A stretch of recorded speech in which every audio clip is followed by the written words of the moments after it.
Bush had 6 injunctions against him. Half of those were issued by Democrat-appointed judges.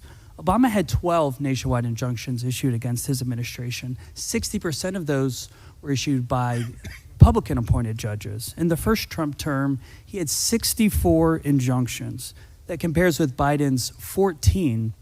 And then before the CASA decision, we have a rough count of about 40 issued in the first 6 months of the Trump administration. So over 100 injunctions issued by against the Trump administration. Over 90% of those were issued by Democrat-appointed judges.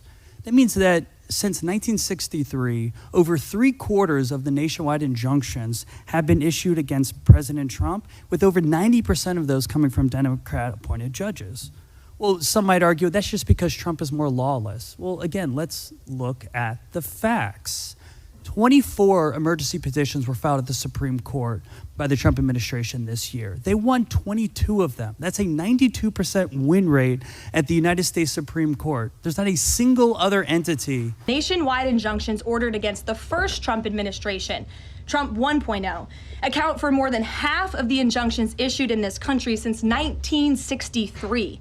And President Trump had more injunctions in one full month of office in February than Joe Biden had in 3 years. And let me roll through some of these radical injunctions to paint the picture for the American people at home. These are not just talking points. These are real judges in the court of law who are trying to block the president's power and the policies that he was elected to enact.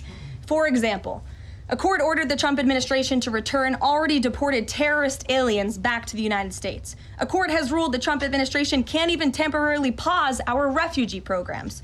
Courts prohibited the Trump administration from eliminating federal funding for child transgender surgery and mutilation, a practice that the American people overwhelmingly reject. A court also held that the Trump administration could not ban people experiencing gender dysphoria or mental health issues from serving in the military. Ridiculous.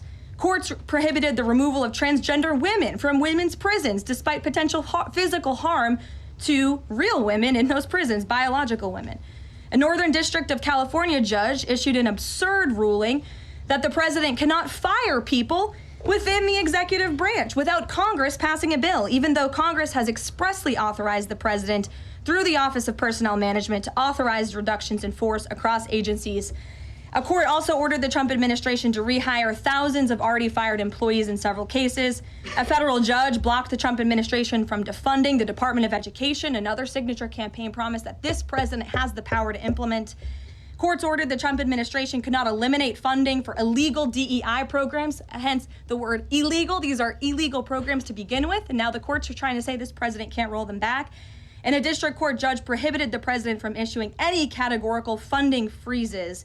And then another court ordered on top of that the administration makes $2 billion of payments in 36 hours. So over 100 injunctions issued by against the Trump administration. Over 90% of those were issued by Democrat-appointed judges.